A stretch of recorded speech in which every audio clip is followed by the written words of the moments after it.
Good morning, 6 o'clock on this Sunday morning, and we will get to weather and the rest of the morning's top stories in just a moment. But first, we want to go to Matthew Torres, who is live in Antioch, the scene of breaking news where a dead body was found earlier this morning. What can you tell us, Matthew?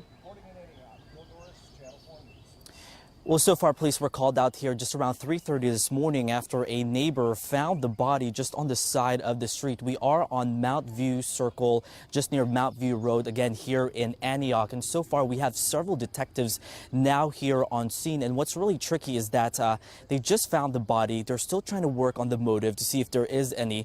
And so far, the investigation is so early on. We've been saying it for the past hour right now, but so far, we are receiving limited information from Metro Police. However, we have seen them scoping around the area, knocking on some houses, possibly getting some interviews since they were told that a neighbor did find this. So overall, we've been talking to at least one neighbor, and he says he never heard a shot or anything like this, which makes him believe that possibly the body was dumped here. But again, all of that information is still being investigated. That neighbor that we spoke to says he would never expect something like this to happen in this neighborhood. I came outside and there's much activity, which never happens. This is the first time I've ever seen this happen. Yeah, Keith was certainly shocked about this whole news, especially when you see the crime scene tape, at least surrounding a good block and a half from this. Again, the body is still on the ground. We were just asked to move further down the street because we're expecting the truck to come here and finally remove it, get the medical examiner here. Hopefully we can get more information from that. But we know that one person was shot dead, one man here early this morning in Antioch. As soon as we have information, we'll have it here on News Channel 5 this morning. We are reporting live in Antioch. I'm Matthew Torres, News Channel 5 HD. All right, now for a check of the forecast, let's head on over to Charlie Neese in the Storm 5 HD Weather Center. This time yesterday it was raining, cloudy, but are we going to get any more rain today? There will be a few area showers and storms, and we actually have some light showers trying to develop now as we have a lot of humidity in the air, a little disturbance working across the area.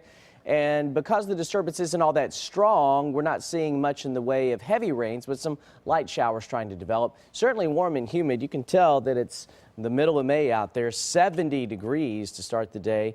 We've pretty much got the same story here at the station, 72 degrees. Franklin on our Skynet camera, 70 degrees with mostly cloudy skies. Gallatin, we're sitting on 69, and in Hopkinsville, 68 degrees this morning. Here's a radar estimate of how much rain fell across Middle Tennessee. In the light blue and in the green shades, those are generally amounts that are pretty light.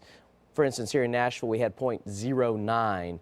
Meanwhile, to the northwest yesterday, that's where we had rounds of showers and thunderstorms that kind of trained over the same areas, leading to over 2 inches of rain in some spots, especially in the reds there. And with that, that's where the heaviest rains fell yesterday, coming in the form of some heavier thunderstorms. But for this morning, really not a whole lot going on. This is a live view. Some light showers trying to develop here across areas from Lafayette and Macon County up close to Scottsville, Kentucky along Highway 231 and then lifting up toward Tompkinsville. Other spotty showers trying to develop between Smithville and Sparta. It also looks like a little bit of a sprinkle trying to develop also around McMinnville. Your forecast for today, though, later on this afternoon, a better chance of some scattered storms running at about 40%. 84 degrees the high, warm and muggy out there, Jennifer. Charlie, thank you. A family lost their home in Bordeaux overnight when it went up in flames. It happened on Beals Lane around 1:30 this morning. Family of 8 lived at the home, but we're told they had relatives visiting from out of town, so it's not clear how many people were inside when the fire started. A woman living there said the fire started in the back of the house, and she called 911 once she got everyone out. The home is a total loss. Thankfully, no one was hurt. We're told it took a while to get the fire out because the closest hydrant was a quarter-mile away.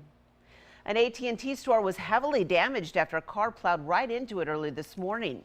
Take a look. The car drove through the front window of the store on West End just before 1 this morning. The car then had to be towed from inside the store. Police say the driver may have been drunk at the time. The employee tells us no one was inside when it happened. Also new overnight, a teenager was taken to the hospital after being shot near downtown Nashville. Happened around 11:30 last night on South 6th Street near Sylvan Street. The 17-year-old suffered non-life-threatening injuries. We're told he is not cooperating with police, and officers say they do suspect drugs may have been involved in that shooting. Police say the shooter is 19 years old and has shoulder-length dreads, but at this point has not been found yet.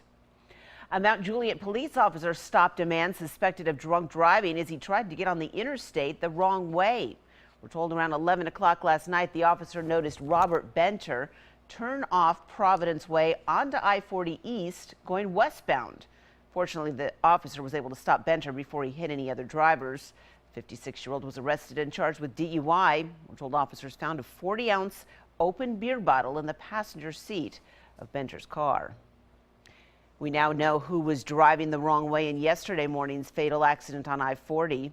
Metro Police now say 26-year-old Devin Strong was driving east in the westbound lanes of I-40 in Bellevue when he hit a pickup truck head-on driven by 34-year-old James Hall. Strong has addresses in both Nashville and Memphis, while Hall was from Richmond, Kentucky. Hall died at the hospital from his injuries, while Strong was dead on the scene when crews arrived.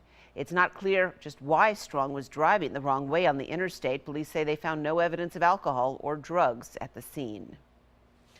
A 5-year-old boy accidentally run over and killed Friday night had just left his own birthday party. Around 10 p.m. Friday night, Keith Vaughn was playing in a field next to his grandmother's house in North Nashville after the party. He then ran into the street to get a ball from under a minivan just as the driver was pulling away. We're told the driver did not see Keith and ran over him. Keith's parents and family hope others will pay more attention to their own kids. Love them, hug them, tell them you love them. You never know when it's